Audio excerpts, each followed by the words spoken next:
नमस्कार, मैं हूं अभय कुमार। आप देख रहे हैं अपना खास कार्यक्रम बिहार समाचार। बिहार समाचार में खबरें बिहार की, बातें बिहार की, देश दुनिया की तमाम खबरें जिसे आपको जानना जरूरी है। बिहार समाचार में हम खबर लेते हैं सत्ता के गलियारों से, पंचायत के गलियों से और गांवों के चौपालों से, जिससे आप रहते हैं अपडेट। तो बिहार समाचार में हम बात करेंगे मुखिया संघ के संयुक्त मोर्चे की हड़ताल की, और वहीं हम बात करेंगे बिहार में बाढ़ का क्या है हाल। शिक्षकों से जुड़ी खबरों पर हम चर्चा करेंगे, वहीं गांव से लेकर अंतर्राष्ट्रीय खबरों पर चर्चा करेंगे। तो अभी जमीन सर्वे के लेकर डॉक्यूमेंट जमा करने का समय बढ़ाया जाएगा। सीएम नीतीश कुमार का बहुत बड़ा बयान।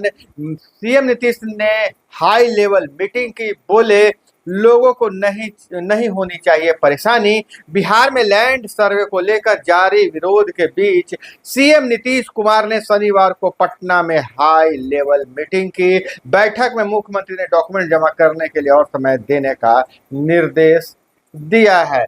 उन्होंने आगे कहा कि भूधारकों को डॉक्यूमेंट्स अपलोड करने के लिए अधिक समय देना होगा ताकि कार्यालयों में अनावश्यक भीड़ नहीं लगे, और भूमि सर्वे का प्रचार प्रसार करने पर जोर दिया। वहीं सर्वेक्षण कार्य के मॉनिटरिंग करने के लिए भी निर्देश दिया है। और वहीं बिहार में प्रशासनिक सेवा के 29 अफसर इधर से उधर हुए हैं, नोटिफिकेशन जारी हो गया है। अब इधर करें, नीतीश सरकार ने प्रशासनिक स्तर पर बड़ा फेरबदल किया है। सरकार ने बिहार प्रशासनिक सेवा के 29 अधिकारियों का तबादले कर दिया है। विभाग ने शुक्रवार को इस संबंध में सूचना जारी किया था।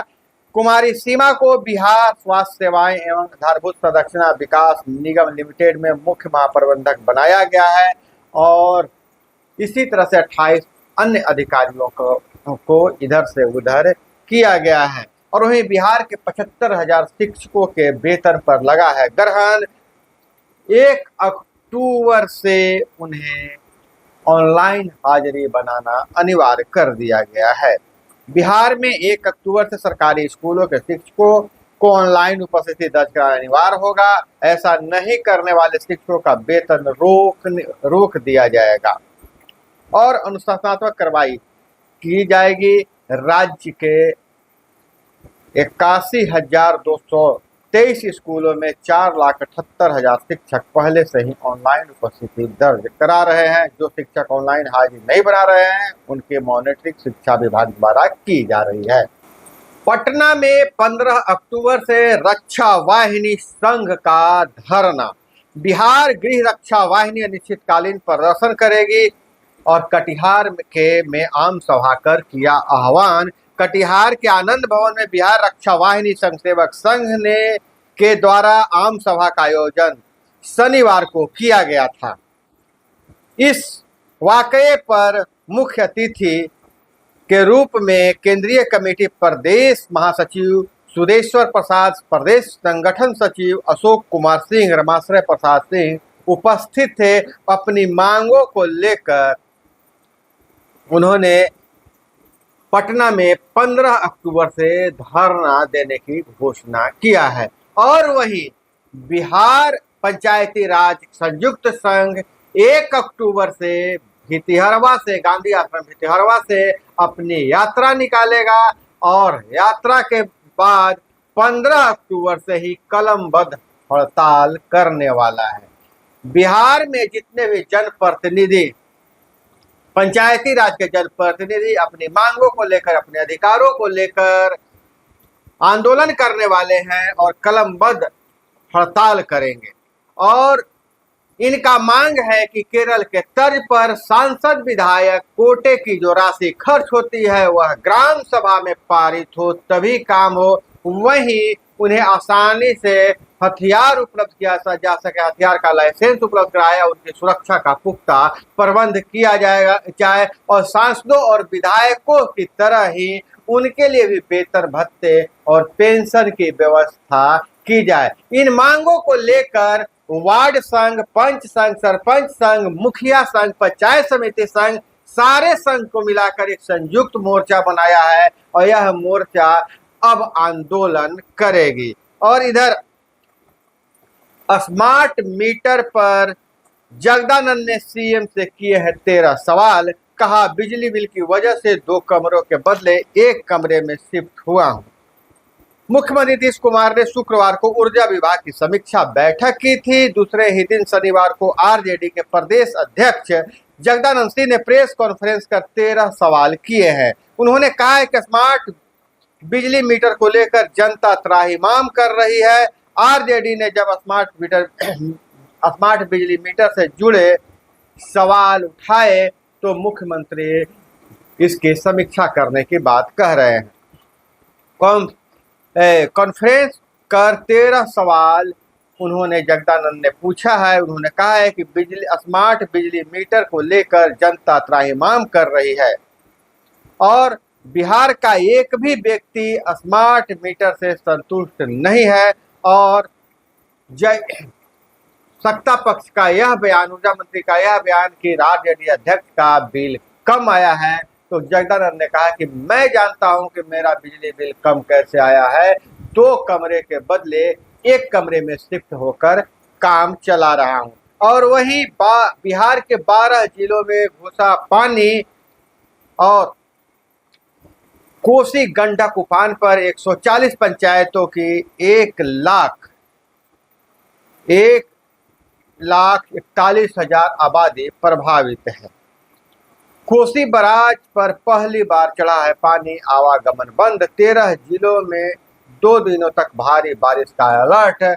पटना पुनपुन नदी का जलस्तर बढ़ा, घरों में पानी घुसा है और दोनों बराजों से 14 घंटे में छोड़ा पानी। बीरपुर बराज से कोसी की जो कोसी पर बना हुआ है वहां से पानी छोड़ा गया और वाल्मीकि नगर बराज से पानी छोड़ा गया है।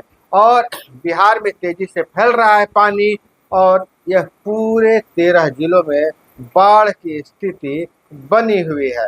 और वही भोजपुरी इंडस्ट्री में लगातार तरह तरह के कंट्राडिक्शन आ रहा है। पवन सिंह विवादों में, प्रमोद प्रेमी विवादों में है और एक एक्ट्रेस, भोजपुरी एक्ट्रेस कह रही है कि 3 शादी कर चुके हैं। प्रमोद प्रेमी, सिंगर प्रमोद प्रेमी 4थी शादी मुझसे की है और अब उनके साथ नहीं रख रहे हैं, मुझे रास्ता बताएं। भोजपुरी सिंगर प्रमोद प्रेमी मेरे साथ जैसा व्यवहार कर रहे हैं, मैं उनके साथ नहीं रहना चाहते।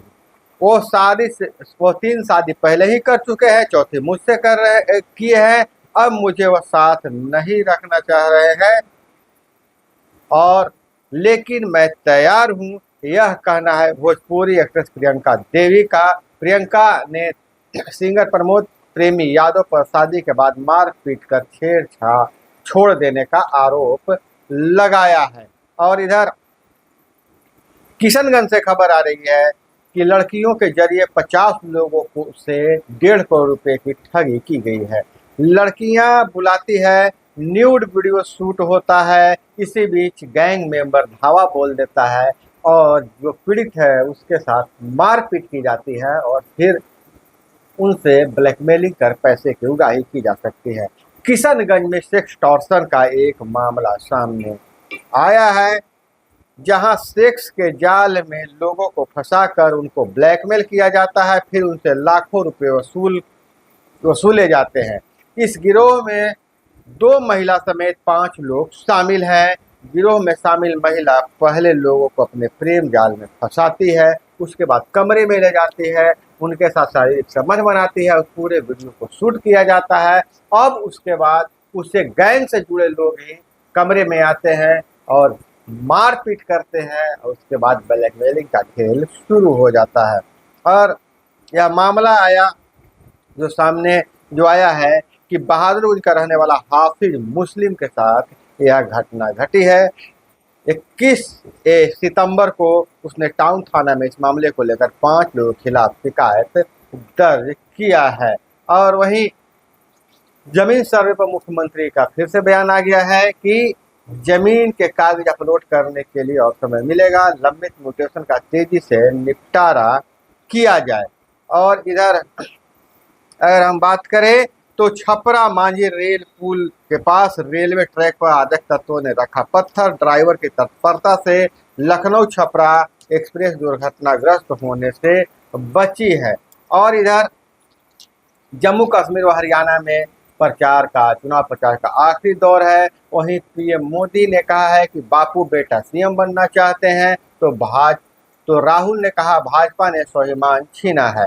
कांग्रेस के दौर में दामाद और दलालों का बोलबाला था। कांग्रेस ने वादा किया है 2 लाख लोगों का स्थायी जॉब देंगे।